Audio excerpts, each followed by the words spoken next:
I've got high blood pressure. Do I have to be careful taking cough and cold medicines? Indeed, you should be careful if you take any medication whatsoever before you buy any medicines from a pharmacy or elsewhere.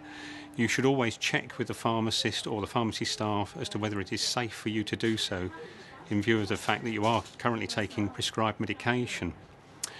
Generally, people who suffer from high blood pressure and are taking hypotensive therapy should not take any cough and cold remedies that contain decongestants.